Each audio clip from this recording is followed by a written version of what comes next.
Hare Krishna. Namah Vishnu Padaya Krishna Prasaya Bhutale Srimate Bhakti Vedanta Swami Namine Namah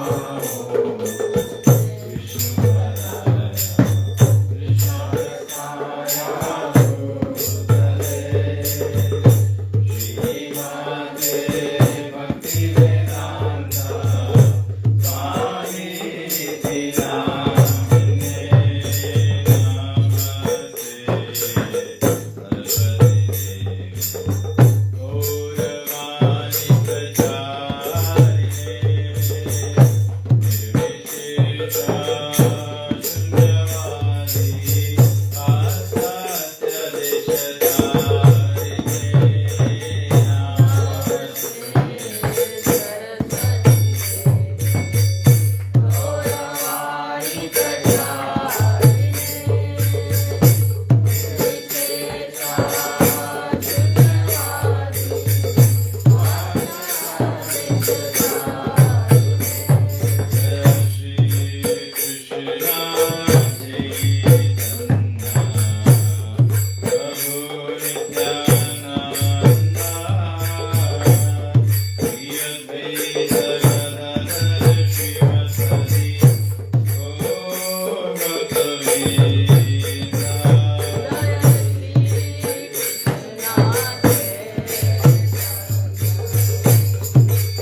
Divine Grace AC Bhakti Vedanta Swami Srila Prabhupada ki jai, ISKCON Guru Pandita Srila Prabhupada ki jai, ISKCON Guru Vrinda ki jai, Shri Guru Parampara ki jai, Srimad Bhagavad Gita की जय, निताय गो प्रेमानंदे।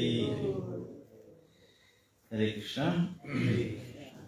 तो आप लोग शायद रोज भगवद गीता पढ़ते हैं, किस कौन से अध्याय पर आप लोग है? इस चैप्टर भगवद गीता 8। ओके, ठीक है, मुझे मालूम नहीं था।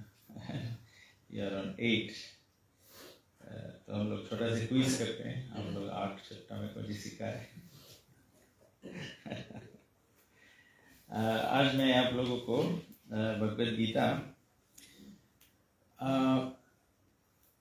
भगवद गीता जो ग्रंथ है, ये स्वयं साक्षात भगवान की वाणी है।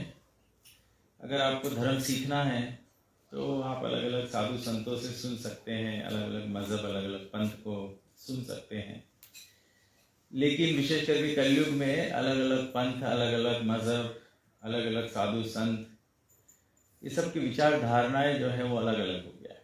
क्यों अलग अलग हो गया है? क्योंकि वास्तविकता में जो भगवान का कथन है, धर्माम तो साक्षात भगवत प्रणीतम, की जो धर्म है वो भगवान की स्थापना है। धर्म का मतलब केवल पूजा पाठ नहीं होता है। धर्म का मतलब है, जैसे प्रभुपाद जी कहते हैं, अगर हम लोग उदाहरण पे चीनी ले लें तो चीनी का धर्म क्या है? मिठास। चीनी का धर्म मिठास है। चीनी का पहचान चीनी के रंग से नहीं पता लगता है, वो छोटा क्यूब्स है कि बड़ा क्यूब्स है, कि लम्प्स में है कि गट्टे में है कि कैसे है, उससे चीनी की पहचान नहीं होती। फोम कोई भी हो सकता है, लेकिन अगर उस वस्तु को किसी दूसरे वस्तु में ऐड कर दिया जाए और वो मीठा हो जाए तो इसका मतलब वो वस्तु जो है वो चीनी, व्हाइट भी आता है ना, व्हाइट शुगर, जो नमक की तरह देखने में लगता है, लेकिन उसको केवल देख के नहीं पहचान पाओगे। अगर उसको जोड़ने से मिठास आ जाए तो आप जान जाओगे कि ये व्हाइट शुगर है, ये नमक नहीं है। तो आप रियलाइज करोगे मैंने सब्जी में गलत चीज छोड़ दिया, मैं सोचा नमक था लेकिन ये तो मीठा हो गया सब्जी। तो धर्म मतलब जो स्वभाव है वस्तु का, धर्म मतलब वस्तु का स्वभाव, और वस्तु का स्वभाव जो है उसके गुण से पहचाना जाता है। जैसे चीनी का स्वभाव है, चीनी के गुण जो है वो मिठास है। जो मिर्ची है, मिर्ची का पहचान तीखापन से होता है, नमक का पहचान खारापन से होता है। तो ठीक उसी प्रकार से जब धर्म की बात आती है तो धर्म 2 स्तर पे होता है। एक होता है शरीर का और दूसरा होता है आत्मा का। शरीर का धर्म आप सभी जानते हैं, मातृ धर्म, पितृ धर्म, पुत्र धर्म, गांव का धर्म, लोका रीति जो होता है, जो जैसा समाज होता है, जैसा परिवार है, जैसा कुल है, ये सब शरीर से धर्म उत्पन्न होता है। और दूसरा धर्म जो है वो है आत्मा धर्म। आत्मा धर्म का तकलीफ ये है कि ज्यादा समय लोग आत्मा का पहचान तभी कर पाते हैं जब किसी का निधन हो जाता है। किसी के मरने पर तब हम लोग जान पाते हैं कि कोई वस्तु है जिसको आत्मा कहते हैं। और जब जानते हैं कि कोई आत्मा जैसी वस्तु है तो आत्मा के निमित्त फिर कार्य करते हैं। देह के निमित्त कार्य आपने कर दिया, माता जी का देहांत हुआ, आपने देह संस्कार कर दिया, देह धर्म समाप्त, वो जल के राख हो गया, गंगा में डाल दिया, समाप्त हो गया। अभी जो आप 10 गात क्रिया कर रहे हैं, या जो 13वें दिन का कार्य करेंगे, या 6 महीने पे करेंगे, 1 साल पे करेंगे, ये सब किसके प्रति करेंगे? शरीर के प्रति तो है नहीं, तो ये आत्मा के प्रति किया जा रहा है। तो यहाँ पे आत्मा के धर्म का जो विशेषता है उस पर वो समझ में आता है। तो इसीलिए जब निधन होता है तो हम लोग क्या करते हैं, गीता पाठ आदि करते हैं, या गरुड़ पुराण का पाठ करते हैं। चलो जो भी कुछ करे, चाहे गीता करे चाहे गरुड़ पुराण करे, लेकिन दोनों ग्रंथों में जब चर्चा होती है तो चर्चा होता है आत्मा की यात्रा के बारे में, शरीर की यात्रा के बारे में नहीं, आत्मा की यात्रा के बारे में। गरुड़ पुराण पढ़ेंगे तो उसमें वर्णन होगा कि यमदूत आते हैं, जो मरता हुआ जीव होता है उसके प्राणों को मृत्यु के रस्सी से बांध कर और खींच कर उसको शरीर से बाहर निकालते हैं। फिर यमलोक की यात्रा होती है, जैसा जैसा कर्म होता है वैसे वैसे बाधाएं आती है जीवन में, मतलब यात्रा में, और यमलोक की यात्रा में उसको पार करते हुए यमराज के सामने जाते हैं। फिर यमराज जजमेंट करता है, क्या तूने किया है, क्या तुझे मिलना चाहिए। तो गरुड़ पुराण में भी ये वर्णन है, ये वर्णन दिया गया है। या गीता महात्म्य पढ़ेंगे तो गीता महात्म्य में बताया गया है कि कृष्ण और अर्जुन संवाद कर रहे हैं, या अमुक ब्राह्मण या अमुक व्यक्ति कोई प्रेत योनि में था, कोई क्या अवस्था में था। तो जब वो कृष्ण अर्जुन के संवाद को सुना, वो अध्याय को श्रवण करने के बाद में चाहे सुशर्मा तर गया, चाहे दुंदुभी तर गया, चाहे कोई अलग अलग महात्म्य दिया गया। महात्म्य मतलब a story told about the benefit of reading a certain chapter of Bhagavad Gita. But what is the chapters? What are the chapters of Bhagavad Gita? Bhagavad Gita chapters are the conversations between Krishna and Arjun. क्यों कृष्ण और अर्जुन का संवाद इतना important है? वो कृष्ण और अर्जुन का संवाद जो था वो केवल 40-45 मिनट का संवाद था, 40-45 मिनट्स का कॉन्वर्सेशन था। वो भी कॉन्वर्सेशन कहां पे हुआ? युद्ध भूमि में। दो सेना युद्ध करने के लिए तैयार है। अर्जुन बोला भगवान को, मेरे रथ को दोनों के बीच में, मैं देखना चाहता हूं कि युद्ध में कौन कौन खड़े हैं। तो जब जाता है तो युद्ध में कौन दिखता है? गुरुजन दिखते हैं, पितामह दिखते हैं, चचेरे भाई दिखते हैं, जो हमारी प्रजा है वो दिखते हैं। बस हमारा भी यात्रा इसी प्रकार से है। अपने जीवन को हम कैसे जी रहे हैं? बस ये युद्ध के बीच में जी रहे हैं। संसार कैसा है?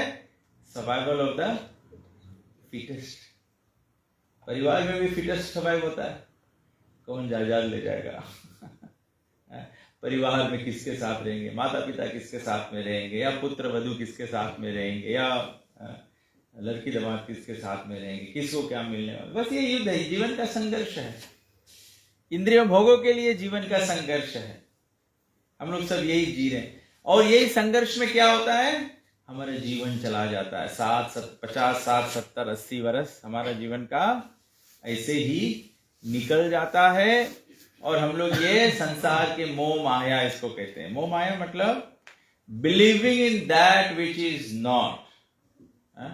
मोह माया मतलब हम लोग सोचेंगे कि मोह माया का मतलब होता है कि स्त्री खराब है, पुरुष खराब है, बच्चे खराब हैं, धन दौलत खराब है, ये सब सोचते हैं हम लोग।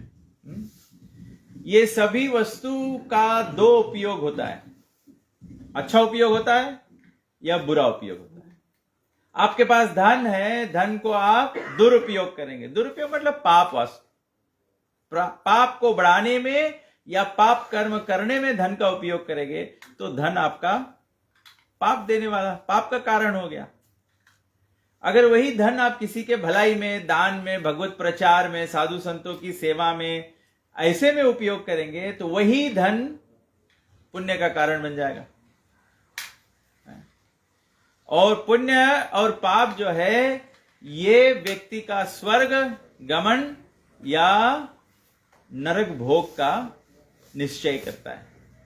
जीवन में जब पाप होते हैं तो नरक भोगना पड़ता है, पुण्य होता है तो स्वर्ग की प्राप्ति होती है, देवताओं के समक्ष में जा सकते हैं।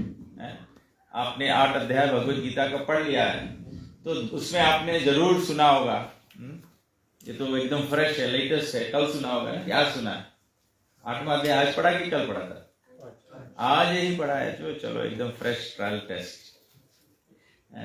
8वां अध्याय में कौन कौन सी सबसे इंपॉर्टेंट बात बताई गई है? रुक्मिणी मोहन प्रभु, some verses from 8th chapter. यम यम वापी स्मरण भावम। भगवान भगवत गीता के आज के अध्याय में आपने सुना होगा कि कृष्ण अर्जुन से कहते हैं कि अंतिम घड़ी में जो जैसा स्मरण करता है वैसा गति को प्राप्त करता है। यम यम वापी स्मरण भावम तेजे अंते कलेवरम। कलेवरम ये जो शरीर हमारा, इसको त्यागते हुए जैसा भी हमारा विचार होगा वैसा ही हमारा गति होगा। इसमें बैटरी नहीं कर पड़े, यहाँ के वेवलेंथ में इंटरफेरेंस हो रहा है। तो अंतकाल में जैसा स्मरण होता है, और दूसरा अंतकाले च मामेवा स्मरण मुक्त्वा कलेवरम। बताया अंतकाल में जो स्मरण होगा, पहले बताया जैसा जैसा स्मरण होगा, फिर बोला अंतकाल में जो स्मरण होगा। और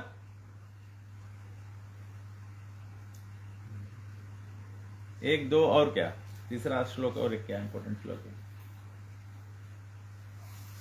विच चैप्टर? यान्ति देवा, बता दे आप। एक चैप्टर है और 9 है।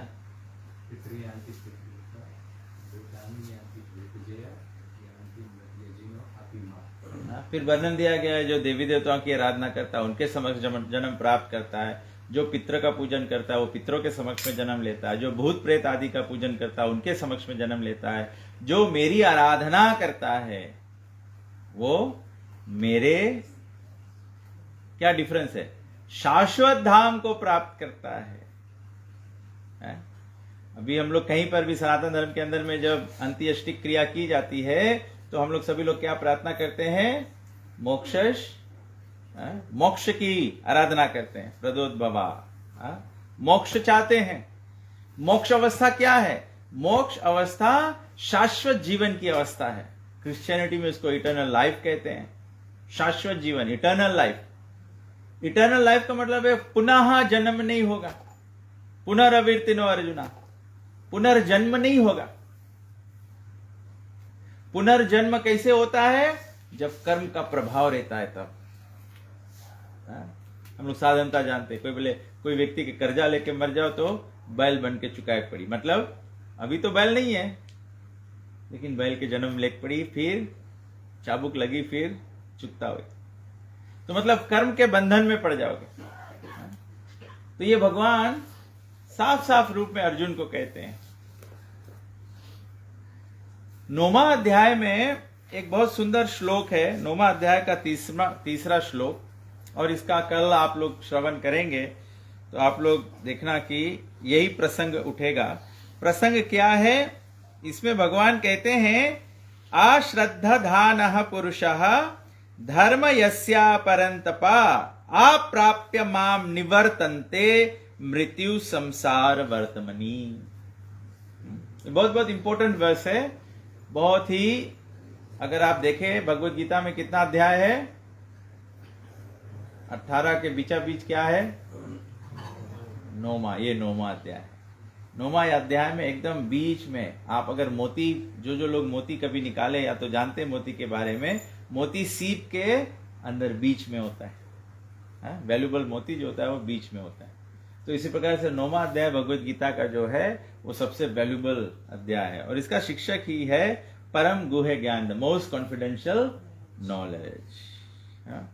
तो भगवान इसमें कहते हैं कि हे परंतप, जो लोग भक्ति में श्रद्धा नहीं रखते हैं वे मुझे प्राप्त नहीं कर पाते हैं। इससे और कुछ सरल बोला नहीं जा सकता है। भगवान सरल बोलते हैं कि जो लोग भक्ति में श्रद्धा नहीं रखते हैं, अर्थात भक्ति नहीं करते हैं, वे मुझे प्राप्त नहीं कर सकते। भगवान कहते हैं अतः वे इस भौतिक जगत में जन्म मृत्यु के मार्ग पर वापस आते रहते हैं।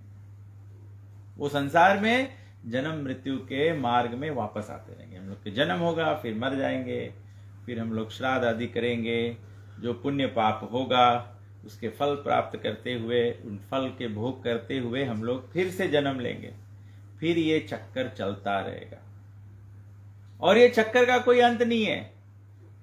सतयुग चला, द्वापर चला, त्रेता चला, कलयुग चल रहा है, एक कल्प चलेगा और ऐसे चलते रहेगा जबले महाप्रलय नहीं हो। महाप्रलय पे सभी कुछ भगवान के विष्णु के अंदर चला जाता है, लेकिन पुनः सृष्टि रचना पर जो लास्ट डिसोल्यूशन में जो जो विचार जो जो गति था कर्म अनुसार, फिर से संसार चालू हो जाएगा।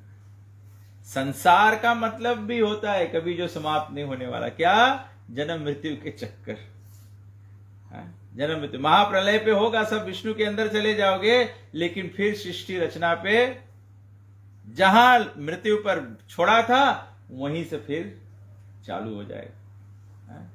ये तो हम लोग कैसे एक्सप्लेन करेंगे कि सब प्रकार के योनि कैसे होता है?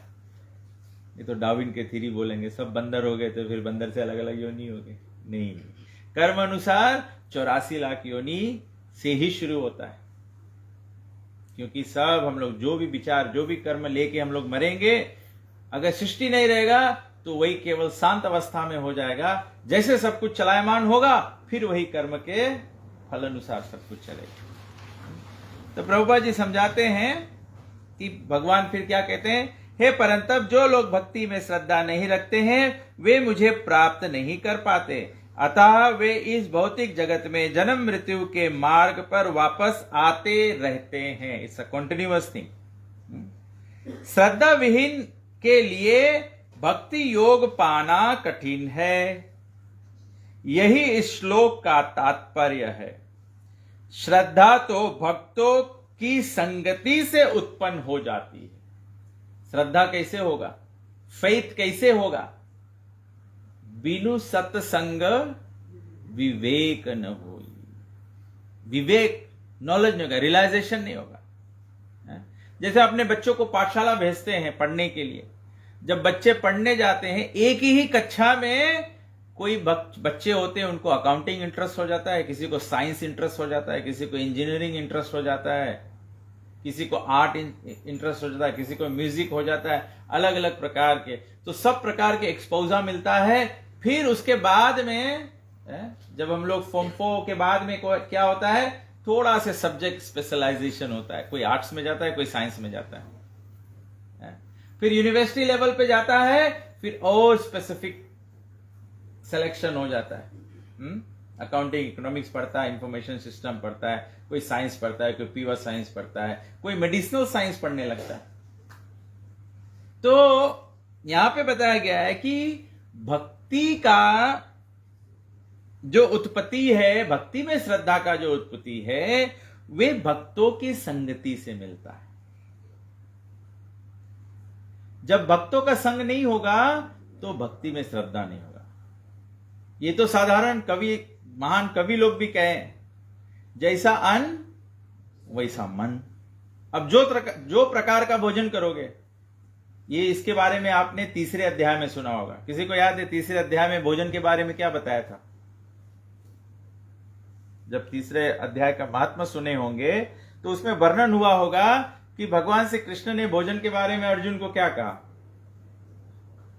अर्जुन बोला, मैं ये युद्ध नहीं करना चाहता हूं, क्योंकि ऐसा राज भोग करने का क्या लाभ जो राज मेरे अपने ही परिवार के खून से रंगा होगा। तो भगवान वहां पे भोजन के बारे में वर्णन करते हैं। खून से रंगा होगा मतलब कि कर्म के पाप से लिप्त होगा, ऐसा राज, ऐसा वस्तु प्राप्त करके क्या लाभ। तो भगवान वहां पर एक निवारण बताते हैं, तीसरे अध्याय में एक निवारण बताते हैं, तीसरे अध्याय के 13वां श्लोक में। यज्ञ शिष्टा सिना संतो मुच्यन्ते सर्वकिल विषय भुजन्ते ते तो अघम पापा ये पचंती आत्म कारणा। जैसा अन्न वैसा मन। भगवान कहते हैं समस्त संत जन सभी पापों से मुक्त होते हैं, क्योंकि वे यज्ञ शिष्ट भोजन प्राप्त करते हैं। जो व्यक्ति भोजन केवल अपने इंद्रिय भोग के लिए बना के खाता है, वो केवल अघम पाप खाता है। वो अघम पाप मतलब महापाप खाता है।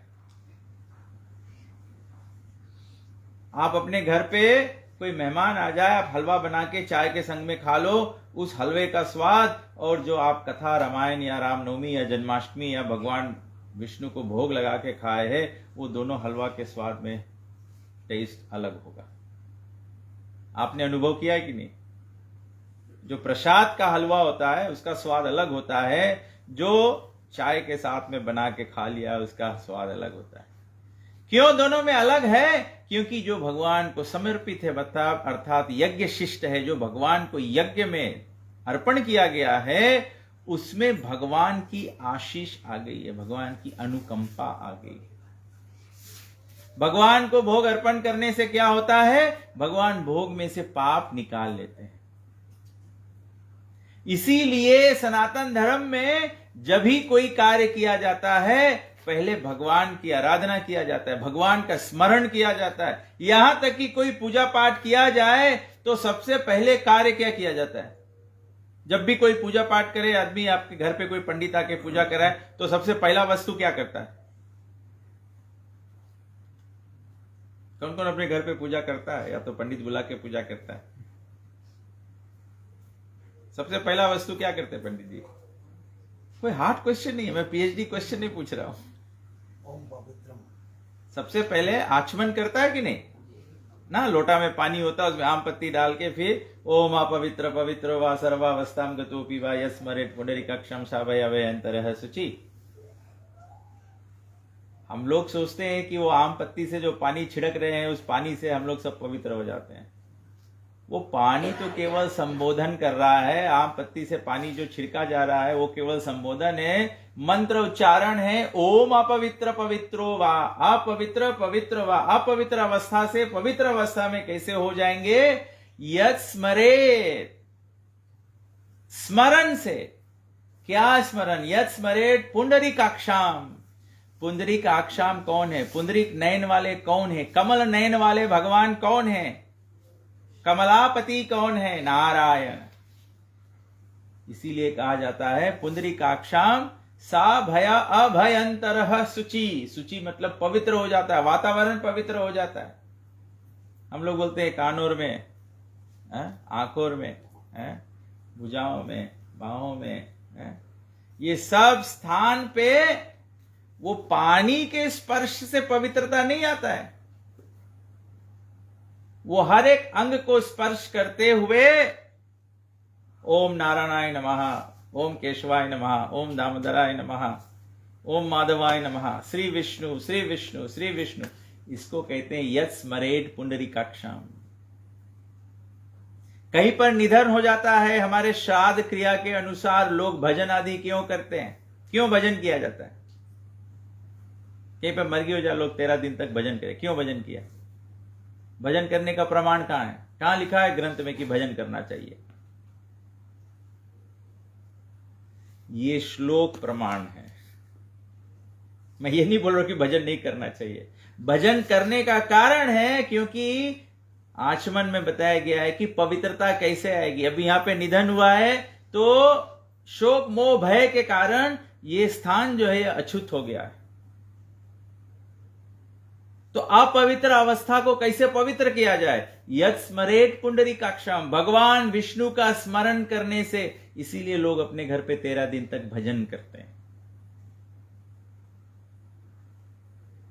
जब भजन होगा, भगवान का भजन जब होगा, तब शुद्ध वातावरण हो जाएगा, तब शौच जो है वो निकल जाएगा। रामायण में भी यही बताया गया है। रामायण में बताया गया है गाय हरि गुणगान विमल। भगवान का नाम जो होता है वो कैसे गाते हैं? विमल। मल मतलब मैला, विमल मतलब जहां पे मैला नहीं है। तो मैला काम बंद करना पड़ेगा। जब मैला काम हम लोग करेंगे तो शुद्धता नहीं होगा।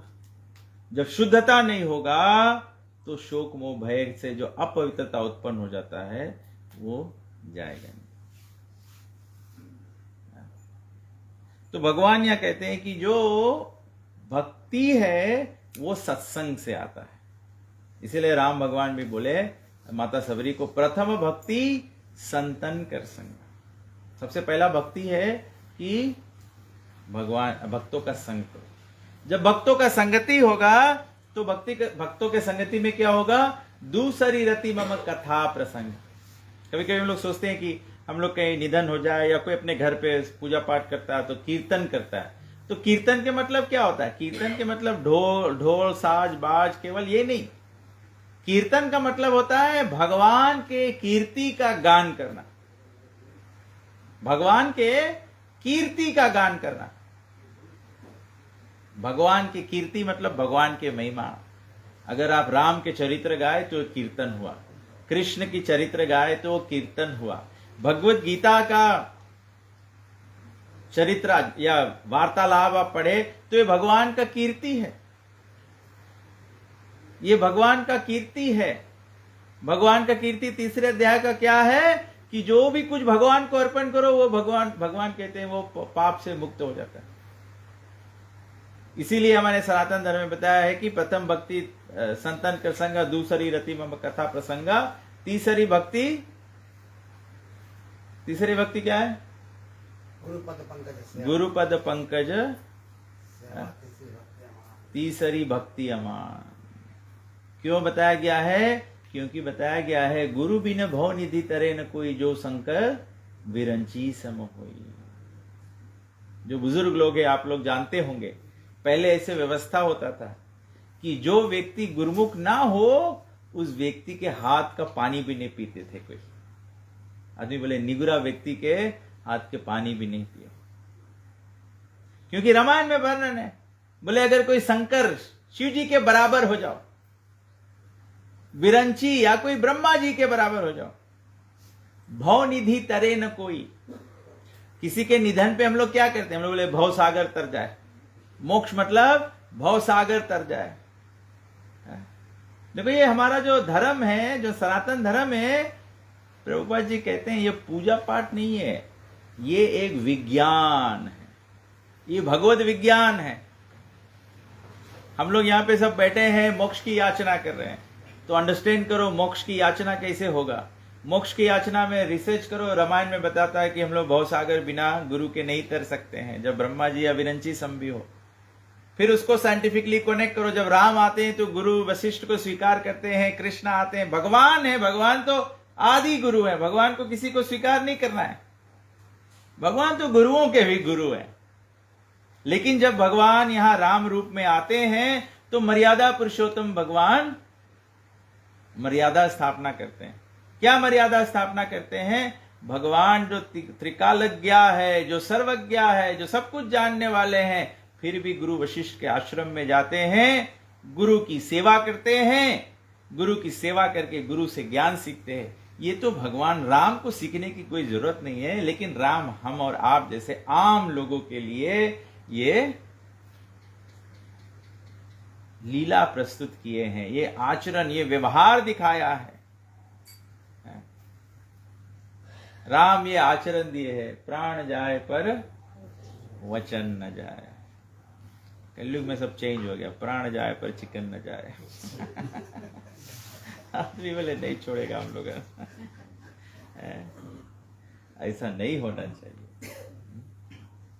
हम लोग के सबसे उत्तम अवस्था है प्राण त्यागने का कि भगवान की उपस्थिति हो। स्वयं रामायण में हम लोग देखते हैं, जिस समय भगवान श्री रामचंद्र जी सीता जी के खोज में जा रहे थे और जाके जब जटायु को मिले तो जटायु को भगवान राम बोले कि हम तुम्हें आशीर्वाद देते, तुम्हारा पंख पुनः हो जाएगा। क्या जटायु का पंख पुनः करना राम के लिए असंभव था कि वो कर सकते थे? कर सकते थे, लेकिन जटायु नहीं चाहते थे। जटायु क्यों नहीं चाहते थे? जटायु बोले भगवान हर एक तपस्वी ऋषि मुनि सभी लोगों का एक ही आकांक्षा है कि अंत काले क्षमा, मृत्यु समय आपका दर्शन हो जाए। इतना तो करना स्वामी, जब प्राण तन से निकले, गोविंद नाम लेकर है तब प्राण तन से निकले। बोले सब लोग यही याचना करते हैं। बोले हे राम, जब तुम खड़े हो मेरे सामने और मेरा प्राण निकल रहा है तो पंख क्या मांगू, आपका दर्शन। अगर पंख ले लूं और भविष्य में मृत्यु होवे और तुम नहीं रहो तो ऐसा जीवन जीने का क्या लाभ। तो जटायु बोला राम से कि मुझे पंख नहीं चाहिए, मुझे मृत्यु चाहिए। संसार में कौन ऐसा व्यक्ति है जो मृत्यु चाहता है? मृत्यु कोई नहीं चाहता है, सब तो जीवित रहना चाहता है। मृत्यु तो जबरदस्ती आता है, मृत्यु तो जबरदस्ती आता है। आदमी बूढ़ा हो जाए फिर भी हार्ट के ओवरऑल करा के ले 10 साल और जी जाएंगे 10 साल और जी जाएंगे। कोई मरने के लिए तैयार नहीं है। पूरा विज्ञान क्या कर रहा है, पूरा मेडिकल साइंस क्या कर रहा है, वो रिसर्च कर रहा है हाउ टू प्रोलॉन्ग लाइफ। लेकिन हकीकत क्या है? We are all sure to die. बोले अगर संसार में कोई चीज शुआ शॉर्ट है वो है डेथ। इसीलिए कभी कभी बोला जाए ना, ए शुआ इज डेथ, क्योंकि डेथ आज तक कोई अवॉइड नहीं कर पाया है। कि कोई उदाहरण जानता है कि कोई डेथ अवॉइड कर दिया है? डेथ केवल वही ट्रांसेंड करता है, अवॉइड नहीं करता है, लेकिन ट्रांसेंड करता है जो भगवान का भक्त हो, जो भगवान का भक्त। इसीलिए यहां पे भगवान कहते हैं जिसको भक्ति में श्रद्धा नहीं है, अर्थात जिसके भक्ति के पथ में है भगवान है। हम लोग सब सनातन धर्मी ज्यादा रामायण पढ़ने वाले, इसीलिए मैं ज्यादा रामायण से बोल रहा हूं, क्योंकि रामायण में हर एक जगह पर यह पुष्टि की गई है कि केवल भक्ति ही सबसे उत्तम है। भगवान श्री रामचंद्र जी माता सबरी को मिले तो बोले मैं कोई नाता नहीं जानता सिवाय एक भक्ति के। भक्ति का नाता क्या है? प्रेम और संपूर्ण श्रद्धा की नाता। तो केवल यही एक मार्ग है, दूसरा कोई मार्ग नहीं है। पद्म पुराण में भी वर्णन है। एक बार माता पार्वती महादेव से पूछती है कि हे स्वामी क्या आप मुक्ति देने वाले हो? तो बोला आप क्यों ऐसे आप ऐसा क्यों प्रसंग पूछ रहे हो कि मैं मुक्ति देने वाला हूं? तो माता पार्वती कहती है कि जो भी कोई काशी विश्वनाथ में जाके मरता है वो वैकुंठ प्राप्त करता है। तो इसका मतलब है शिव जी से कहा कि आप मुक्ति देने वाले हो। तो शिव जी बोला मुक्ति प्रदाता सर्वेसाम विष्णु एवं न संशय। हे देवी ये संशय नहीं करना, मतलब डाउट नहीं करना कि मुक्ति देने वाला केवल विष्णु है, नारायण है, राम है, कृष्ण है। जो विष्णु तत्व है केवल वही मुक्ति देने वाला है। तो माता पार्वती बोले तो कोई काशी में मरे कैसे मुक्ति? काशी तो आपका धाम है, वैकुंठ नहीं है। काशी तो शिव जी का लोक है। तो बोले काशी में मृत्यु करने से कैसे वैकुंठ प्राप्त होता है? तो महादेव जी कहते हैं कि जो भी कोई काशी में आके प्राण त्यागता है उसके प्राण त्यागते समय उसके कानों के कुहर में, मतलब कानों के गहराई में, हृदय के पहुंच तक शिव जी कहते हैं मैं वही मंत्र बोल देता हूं जो मंत्र मैं सदैव जप करता हूं। रामायण में बताया गया, तुलसीदास जी कहते हैं शिव जी कौन सा मंत्र जप करते हैं? महामंत्र जही जपे महेशु काशी मुक्ति करत हेतु उपदेशु। तुलसीदास भी इसके वर्णन करते हैं कि पद्म पुराण में शिव जी से माता पार्वती ने पूछा था तो महादेव जी ने जवाब दिया था कि मरते हुए व्यक्ति के कानों में मैं ये महामंत्र बोल देता हूं। कौन सा महामंत्र है? सा एवं मूलम मंत्रम जपति हरिरिति कृष्णति रामिति। इसीलिए सनातन धर्म में सभ्यता बनाए कि जब शोक कांधे पर उठाया जाता है तो लोग कहते हैं राम नाम सत्य है, राम नाम सत्य है, राम नाम सत्य है। लेकिन कोई व्यक्ति नहीं समझता है, कोई व्यक्ति समझता नहीं इसका मतलब क्या है। इसका मतलब है कि केवल राम नाम ही सत्य है, दूसरा कोई सत्य नहीं है संसार का।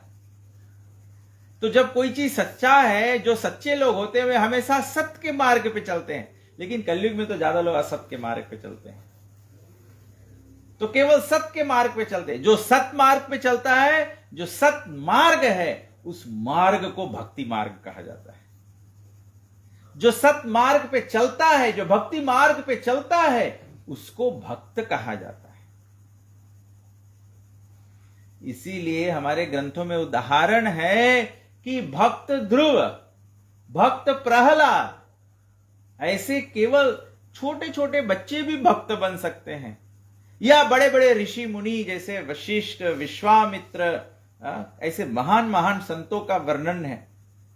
या अधम से अधम व्यक्तियों को भी भक्त बन जा सकते हैं, जैसे अजामिल का कथा है उदाहरण में, महाराज ययाति का कथा है, जो इतने वृद्ध अवस्था में भी संभोग वासना, भोग विलास वासना रखते हुए फिर भी जाने अनजाने में नारायण उच्चारण कर दिया, या राम का नाम उच्चारण कर दिया, या कृष्ण का नाम उच्चारण कर दिया, तो वे उनका जो नरक भोगने का गति था वो कट कर वैकुंठ के गति पर, मार्ग पर स्थित हो जाता है।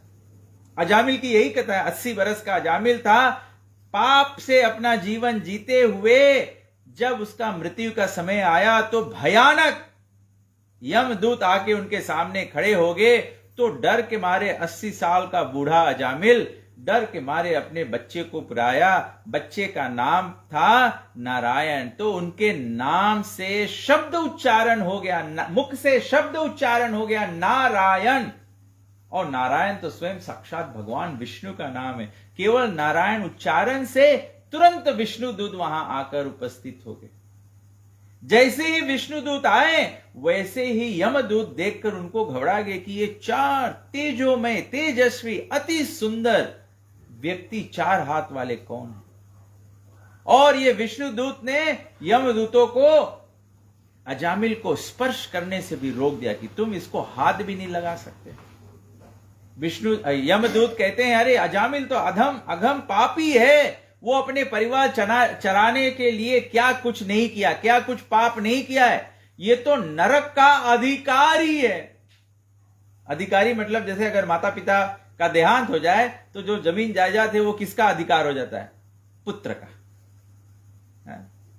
अगर कोई कानूनी कार्रवाई भी कर दे तो कानून देखेगा कि अच्छा इसका बायोलॉजिकल सन कौन है, उसको मिलता है। प्रोबेट निकालते तो सब जो बायोलॉजिकल चिल्ड्रन है उनको मिल जाता है, मतलब ये उनका बर्थ राइट है।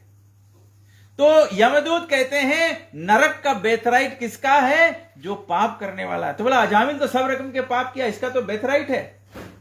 लेकिन विष्णुदूत बोलते हैं केवल एक राम नाम, एक नारायण के नाम उच्चारण से अजामिल का समस्त पाप क्षीण हो गया है और ये वैकुंठ जाने का अधिकारी बन जाता है।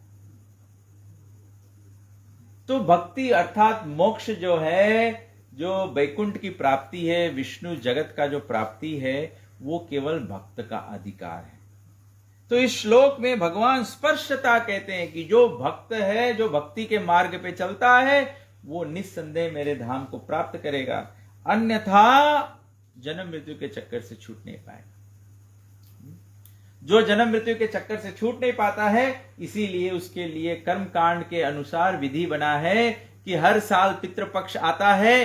तो जो व्यक्ति अपना कर्म भोगता हुआ होता है, तो ऐसे पुत्रों को पितृपक्ष में पितृ के प्रति पूजा करना पड़ता है, क्योंकि जो पितृलोक से उनको छोड़ा जाता है कि जाओ अपने अपने पुत्रों के पास और उनके पास से कुछ पुण्य लेकर आओ जो तुम्हें तुम्हारा निवारण कराए।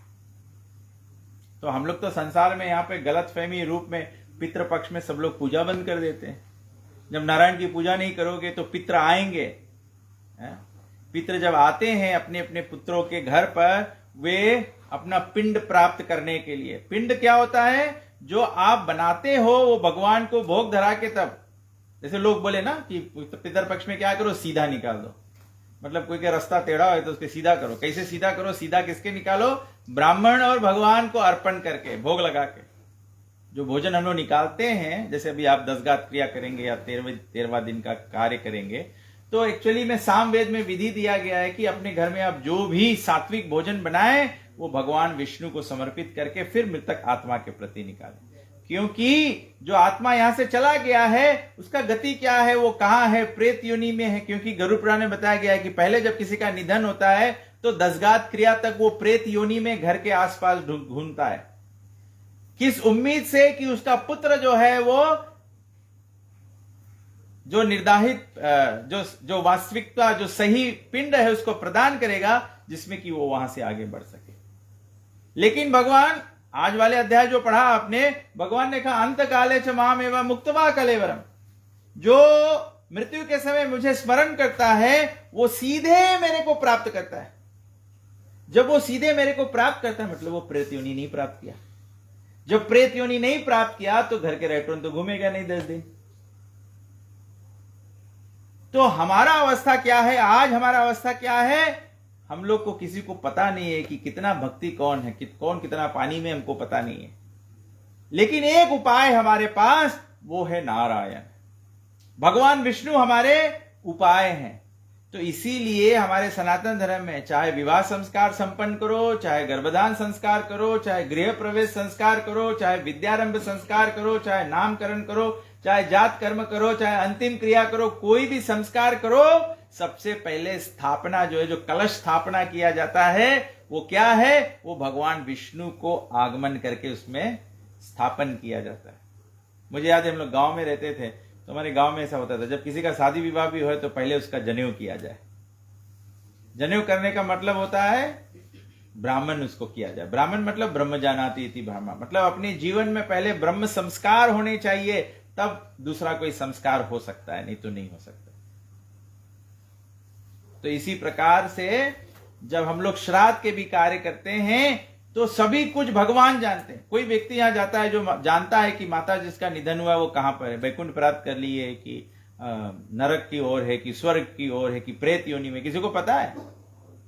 हम लोग तो केवल विश्वास पर कर रहे हैं। कैसा विश्वास बनाया हम लोगों ने कि हम लोग सनातनी है तो हम लोग 10, 13 दिन, साल, 6 महीने सालिना करेंगे। जो ईसाई धर्म मानने वाले हैं वो अपने श्रद्धा पे करते हैं, जो आदिवासी वो अपने श्रद्धा पे, सब लोग अपने अपने श्रद्धा पे करते हैं। लेकिन क्या मेरा श्रद्धा, आपका श्रद्धा, उनका श्रद्धा, क्या भगवान उससे सीमित है? भगवान तो खुद का मालिक है। श्रद्धा हमारा कुछ भी हो, लेकिन होगा तो वही जो राम चाहे। राम चाहे लीला चाहे, लीला चाहे राम। वो राम जो चाहेंगे केवल वही होगा। राम के आगे किसी का नहीं चलता, राम के आगे किसी और का नहीं चलता। तो बुद्धिमान व्यक्ति वो है जो अज्ञान अवस्था में जब हो तो सीधे राम के पास चले जाओ, राम ही मार्गदर्शन देंगे, राम ही मार्गदर्शन देंगे, और दूसरा कोई नहीं। तो इसीलिए विवाह से पहले भी क्या किया जाता है? प्रीति भोज।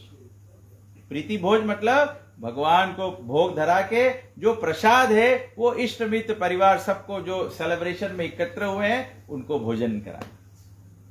पूजा पाठ घर पे करते हैं, ब्रह्म भोज कराते हैं। सब समय भगवान को भोग धरा के जब वो वितरण होता है तो ब्रह्म भोज हो जाता है। भगवान कहते हैं जो हवन कुंड है वो मेरा मुख है, हवन कुंड में अग्नि जो है वो मेरा जिह्वा है, जो आहुति उसमें दिया जाता है वो भगवान को समर्पण, आहुति समर्पण होता है। लेकिन भागवत पुराण में भगवान कहते हैं लेकिन इससे अत्यधिक प्रिय मुझे तब किसी भी वस्तु का समर्पण स्वीकार होता है जब वो ब्राह्मण और वैष्णवों को भोजन कराने के माध्यम से किया जाए। तभी से बताया कोई भी काम करो, अब अभी आप श्राद्ध करेंगे तो बहुत जरूरी है कि आखिरी दिन वैष्णव और ब्राह्मणों को भोजन कराए। हम लोग जानते हैं ब्रह्म भोज। शादी ब्याह करो, कोई भी काम घर पे करो, गृह प्रवेश करो, कोई भी संस्कार करो, हमारे वैदिक सभ्यता के अनुसार सबसे इंपॉर्टेंट पार्ट है ब्राह्मण को भोजन खिलाना, ब्राह्मण को प्रसाद देना, भगवत प्रसाद देना। और जो भगवत प्रसाद नहीं देते हैं, बताया कोई भी पूजा पाठ, कोई भी यज्ञ आदि पूरा नहीं होता है। क्यों? क्योंकि इस प्रमाण के आधार पे कि भगवान कहते हैं ये सब कुछ आप कर सकते हो, लेकिन इससे अत्यधिक प्रिय, सबसे ज्यादा प्रिय है जब आप भक्तों के मुख के द्वारा मुझे महाप्रसाद अर्पण करते हो। इसीलिए पहले सभ्यता था। हम लोग गांव में थे, हम लोग घर पे भी हम लोग जब कथा, रोट, रामायण, भागवत आदि करते थे तो हमारे जो गांव के पंडित जी आते थे तो सब घर पर सबसे पहला प्लेट भोजन जो है वो पंडित जी को परोसा जाता था। और जब तक पंडित जी खाए तो सब लोग शांत से बैठो, पंडित जी ब्रह्म भोज करे। ब्राह्मण या वैष्णव भोजन करे मतलब साक्षात भगवान भोजन कर रहे हैं। इसीलिए तो हमारा सनातन धर्म में सभ्यता है कि ब्राह्मण पूजनीय है, क्योंकि ब्राह्मण भगवान को संबोधन करता है, रिप्रेजेंट करता है। भगवान विष्णु सूखी नहीं पीते तो गड़बड़ हो जाएगा, गड़बड़ हो जाएगा। तो ब्राह्मण का काम भी है बहुत शुद्ध जीवन जियो। क्यों? अगर ब्राह्मण को हरदम ये सोचना चाहिए कि साधारण समाज जो है वो मेरा पैर छू रहा है, मुझे दान दे रहा है, मेरी सेवा कर रहा है, क्योंकि वो मुझ में साक्षात नारायण देख रहा है। क्योंकि हमारा ग्रंथ कहता है कि भगवान के जो भक्त होते हैं वो गोविंद को अपने हृदय में लेकर चलते हैं। भगवान कहते हैं कि मेरे भक्त के हृदय में मैं होता हूं और मेरे हृदय में मेरे भक्त होते हैं। तो इसीलिए जो साधु संत होता है उसको सदैव इस बात पर ध्यान देना चाहिए कि जब मैं चलता हूं तो चार लोग मेरा पैर छूते हैं, जब मैं चलता हूं तो कोई मुझे दान देता है। वो सब क्यों दे रहे हैं? क्योंकि वो मुझ में साक्षात भगवान देख रहे हैं। तो कम से कम वो विचार से तो साधु संतों को, ब्राह्मणों को भगवान जैसा व्यवहार रखना चाहिए। हम भगवान तो नहीं हो सकते हैं। जैसे प्रभुपाद जी उदाहरण देते हैं, जैसे समुद्र का पानी एक खारा है, एक बूंद भी निकालो वो बूंद भी खारा है, लेकिन बूंद समुद्र जैसा विशाल नहीं है। गुण में ऐसा हो सकता है। इसीलिए ब्राह्मण जो है, वैष्णव जो है, उसमें भगवान जैसा गुण होता है। इसीलिए वे ब्राह्मण पूजनीय है, वैष्णव पूजनीय है। लेकिन ब्राह्मण और वैष्णव वो सब समय जानता है कि मैं तो विशाल भगवान की तरह नहीं हूं, मैं भगवान नहीं हो सकता हूं, लेकिन मैं केवल भगवान का माध्यम बन सकता हूं। जैसे हम लोग भोजन बनाते हैं, भोजन कौन बनाता है? भोजन जो रसोइया होता है वो बनाता है, चूल्हे के आंच से बनता है और हंडी बर्तन में बनता है। लेकिन वो भोजन चलाने के लिए चम्मच चाहिए। चम्मच ना हो तो भोजन कैसे बने? तो ब्राह्मण ना हो तो भोजन कैसे बने? चम्मच का मतलब क्या होता है? इसीलिए जो किसी की चमचागिरी करते हैं उसको चमचा कहते हैं। चमचा मतलब you are just an instrument, चलाने वाला कोई और है, लेकिन आप केवल एक चम्मच हो। जो वैष्णव है, जो ब्राह्मण है, वो केवल भगवान का चम्मच है। चलाने वाला तो राम है, चलाने वाला तो नारायण है।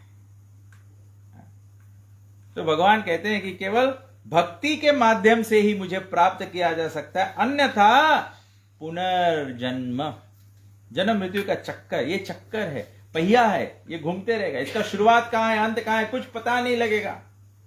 हम लोग एक एक कर्म करते जाएंगे और उसका, इसीलिए रामायण में कहा, जान बूझ नर करे ढिठाई, डूबा जाए और था ना पाई। ये चक्कर के मतलब कभी इसके एंड नहीं मिलेगा, इसका एंड नहीं मिलेगा। और कैसे एंडलेस है? जैसे हमारे पुराणों में दिया गया ना कि अगर कोई व्यक्ति गौ का मांस खाता है, अगर बोले कोई व्यक्ति गौ का मांस खा लिया, गौ के शरीर पे जितना रोमा है उतना जन्म तक आपको गौवा बनना पड़ेगा। किसी को पता है गौ के शरीर पे कितना रोमा है? इसी को कहते हैं डूबा जाई और था ना पाई। तो हमारा जो सनातन धर्म है हमारे को मोक्ष का मार्ग दिखाता है। हमारे सनातन धर्म के अंदर कर्म कांड, ज्ञान कांड और उपासना कांड। कर्म कांड जो है अपने जीवन को कैसे निर्वाह करो ये बताया गया, अपन कर्म कैसे करो। लेकिन रामायण में ही लक्ष्मण जी कहते हैं भगवान श्री रामचंद्र जी से कि प्रभु आप कर्म का जो भेद है वो समझाओ। तुलसीदास जी कहते हैं कर्म प्रधान विश्व कर राखा। कर्म प्रधान है, भगवान कर्म के माध्यम से इसको चलाते हैं। जैसा कर्म करोगे वैसा जन्म प्राप्त करोगे, जैसा कर्म खाओगे वैसे फल मिलेगा आपको। प्रभु जी बहुत अच्छा उदाहरण देते हैं कि एक अस्पताल में दो बच्चे जन्म लेते हैं। एक बच्चा गरीब परिवार में जन्म लेता है, एक बच्चा धनवान परिवार में जन्म लेता है। मतलब कि एक बच्चा जन्म से ही सुख भोगेगा, एक बच्चा जन्म से ही स्ट्रगल करेगा लाइफ में। जब दोनों बच्चे जन्मे हैं, अभी तो कोई पाप किया नहीं, अभी तो कोई कर्म किया नहीं, फिर भगवान अन्याय क्यों कर रहे हैं? क्यों एक को अच्छा जन्म, क्यों दूसरे को बुरा जन्म? ये बहुत सरल है समझने के लिए कि जो बच्चा जन्म लिया है वो पिछले जन्म का गठरी लेकर आया है। जो कमाई था, जो कर्जा लेके बैठा है ऑलरेडी, तो कर्जा भरना पड़ेगा। जो पुण्य आदि किया है तो वो सुख भोगेगा। लेकिन जो भक्ति पथ में, भक्ति के श्रद्धा पे, भगवान के सेवा, तो राम जी समझाते हैं लक्ष्मण जी को कि कर्म जो है वो तीन प्रकार का होता है। एक है अकर्म, दूसरा है कर्म और तीसरा है विकर्म। विकर्म मतलब यह शास्त्र विधि मुत्सृज्या। विकर्म मतलब वो सब काम जो हमारे ग्रंथ के विरोध में है। हम लोग तो बहुत ग्रंथ पढ़े नहीं है, लेकिन इतना तो जरूर जानता है, इतना हर एक हिंदुस्तानी जानता है, जब घर पे कथा हो, जब घर पे रोट हो, जब रामनवमी हो, जब जन्माष्टमी हो, अभी अभी शिवरात्रि होने वाला है, हर एक हिंदुस्तानी जानता है कि क्या खाना चाहिए, क्या नहीं खाना चाहिए, कैसे रहना चाहिए, उसको सबको पता है। कैसे पता है? क्योंकि ये ग्रंथ के वाणी है। और कोई बड़ा साधु संत के भाषण दे के जरूरत नहीं है, हम लोग सबको ही जानता है कि जब ऐसा कुछ आवे, दिवाली आवे, तो घरे कैसे रहे के चाहिए, वही हम लोग की वास्तविकता है।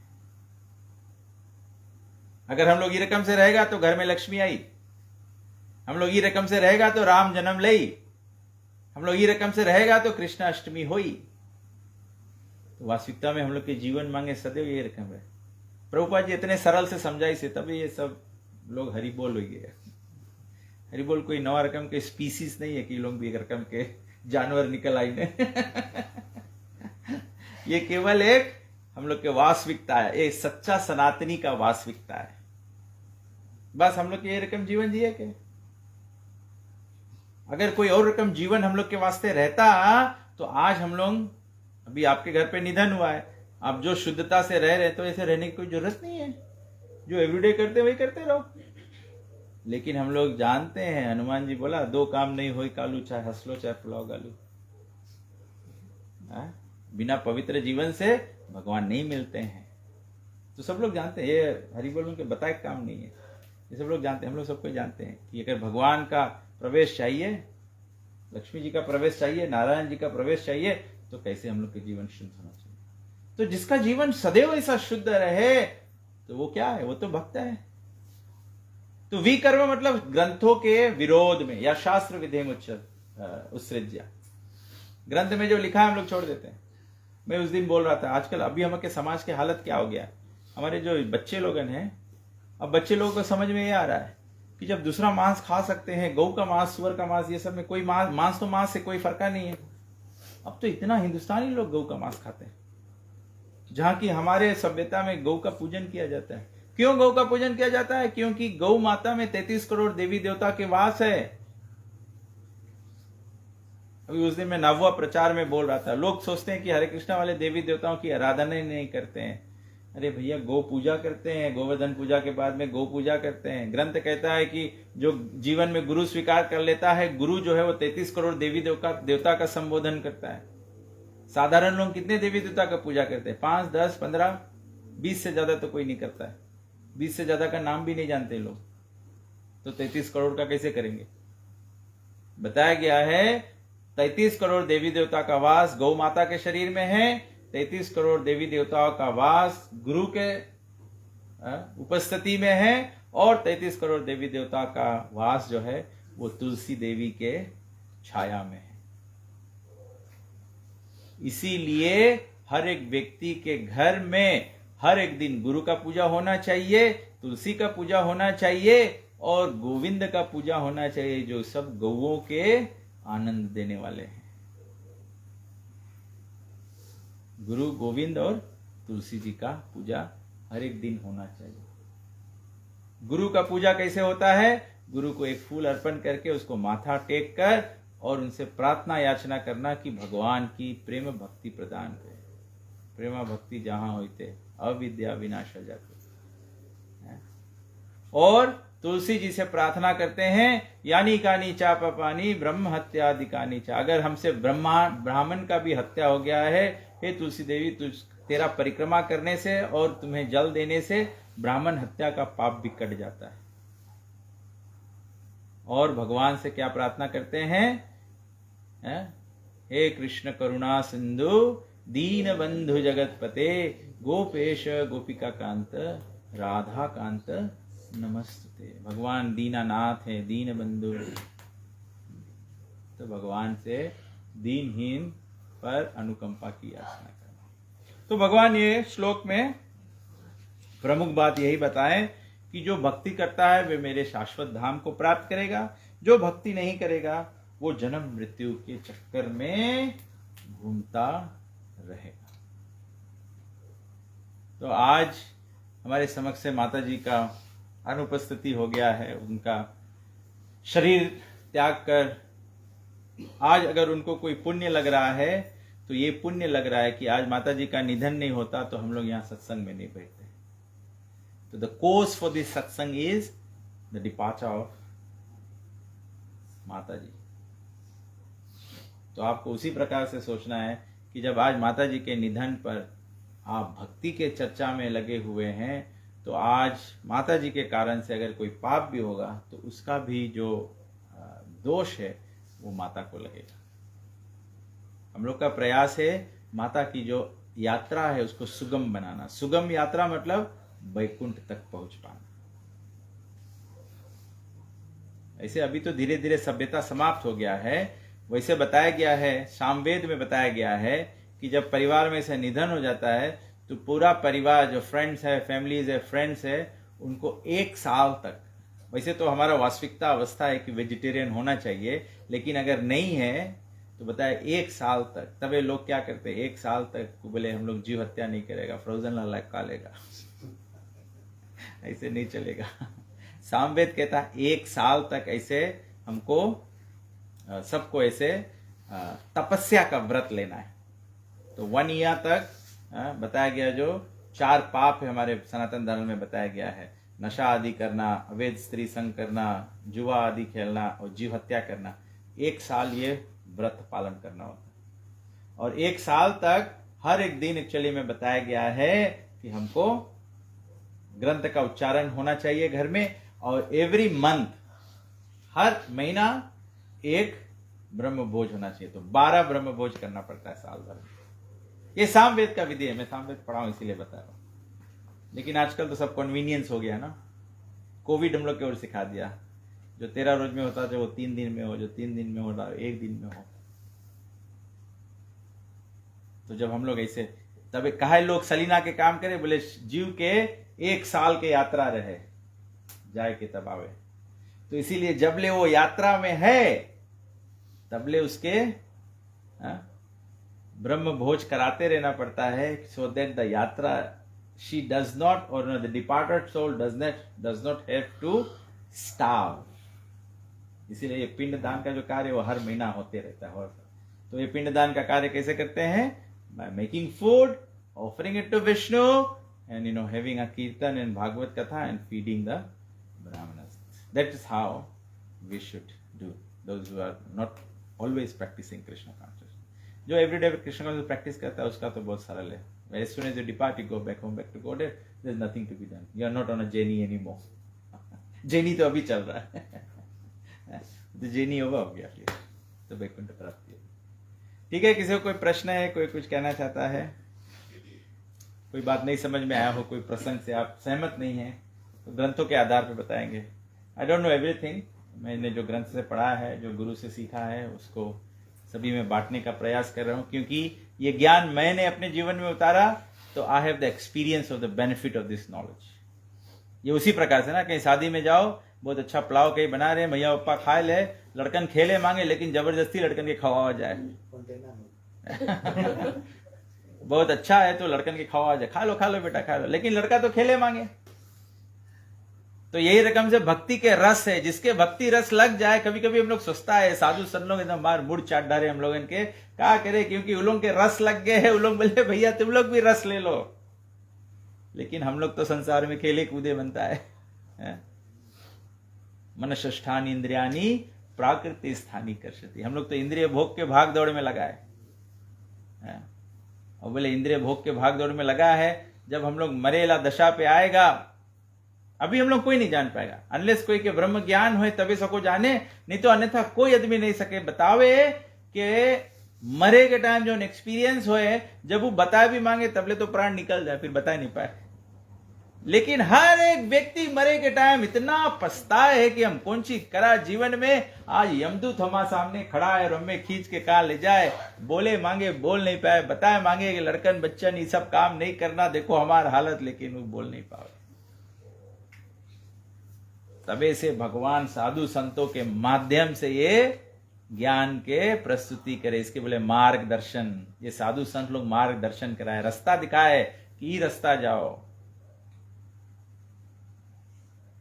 अदरवाइज अंधियार रास्ता में उतर जाइए तो लोनली है, तो फिर वहां से कैसे बताइए कोई कि रास्ता नहीं आना। अब तो अपने तुम हरा ही गया है, अब दूसरे कैसे बताएगा, कोई मिली भी नहीं बताए वास्ते। ठीक है, कलयुग में भगवान प्राप्ति के सही लगा है, बहुत इजी में भगवान मिल जाए, कोई मेहनत करे जरूरी नहीं है, शास्त्र में लिखा है सब। ब्रह्मा बोले जो ये मंत्र बोली हरे कृष्णा कृष्णा कृष्णा हरे हरे, हरे राम राम राम हरे हरे, बोले उतर जाए। तो कोई भी बोली तो अद्वैताचार्य के अद्वैताचार्य तो चेतन भाव बोलाई से, तो वो बताई से ऐलान करी से कि जो ये मंत्र बोली उतर जाए।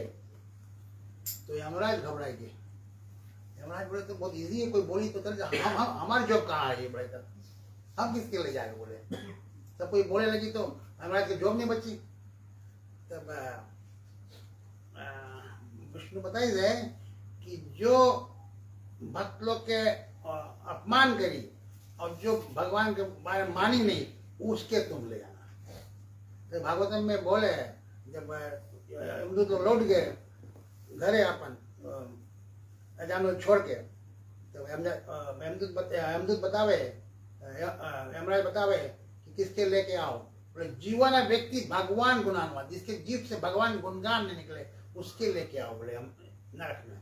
और चेतना समृद्धि तत्चना, जिसके चेतना में भगवान के स्मरण नहीं रहे, तो हम लोग अगर भगवान नाम नहीं बोलेगा और स्मरण नहीं करेगा तो हम लोग क्वालिफाइड है नरक जाएंगे। और जो बोली वो तो उसके रामायण में कलयुग केवल नाम बताया, सुन सुन न उतरे पार, अरे भगवान नाम लो उतर जाए पार, कुछ करे जरूरी नहीं है, कलयुग बहुत ईजी है। तो हमारा नाम बोलता कलयुग भगवान प्राप्ति के सही ले, तो ईजी भगवान मिल गया। इतना ईजी प्रोसेस में हम लोग फिर भी नहीं कर पाता, तो और कितना ईजी करी भगवान है। तो कहीं नाम लो, सब कोई नाम ले तो हम लोग शक्ति मिली भक्ति करेंगे। हरे कृष्णा कृष्णा कृष्णा हरे हरे, हरे राम राम राम हरे हरे। हरे कृष्णा। हम लोग एक छोटा सा भजन करते हैं, उसके बाद में सबको रिपीट करना पीछे पीछे, तो यमराज लेगी। भज गोविंद भज गोविंद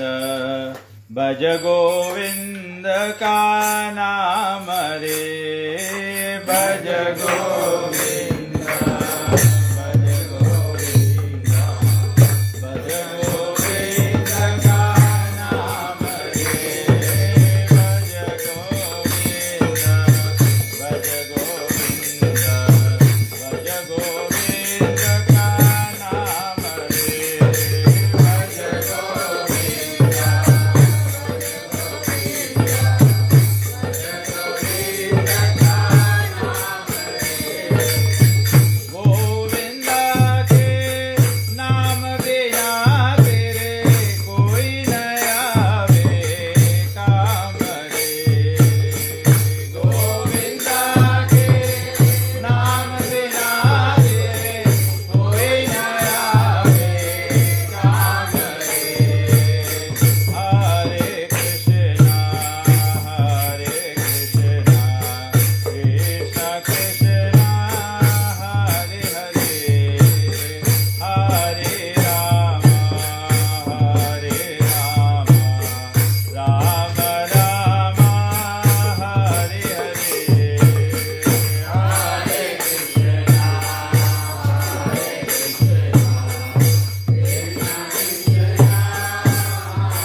परमहंस परिव्रजकाचार्य सुदर्शन श्रीमद् डिवाइन ग्रेस ऐसी भक्ति वेदांत स्वामी श्रील प्रभुपाद की जय। इस्कॉन बीबीटी फंडाचार्य श्रील प्रभुपाद की जय। इस्कॉन गुरु वृंद की जय। श्री गुरु परंपरा की जय। श्रीमद् भगवद गीता की जय। श्री श्री राधा कृष्ण भगवान की जय। युग धर्म हरे कृष्ण महामंत्र की जय। श्री कृष्ण नाम संकीर्तन की जय। Nitai Gaura Premananda. All glories assembled, all glorious assembled, all glorious assembled, always, always, all glories to Shri Guru and Shri Guru Brahma. Hare Krishna. So thank you all very much for being very patient with me. Please forgive me for any of my harsh words. It is my fault. अगर मेरे बोलने के तरीके में कुछ गलती है तो उसके लिए क्षमा करना। लेकिन जो भगवत ज्ञान है, जो भगवत वाणी है, वो भगवान के है, हमारे गुरु जी का है, प्रभुपाद जी का है, उनका दिया हुआ है, उनका देन है। तो कोई क्रेडिट है तो उनका है। हरे कृष्ण। श्री प्रभुपाद की जय।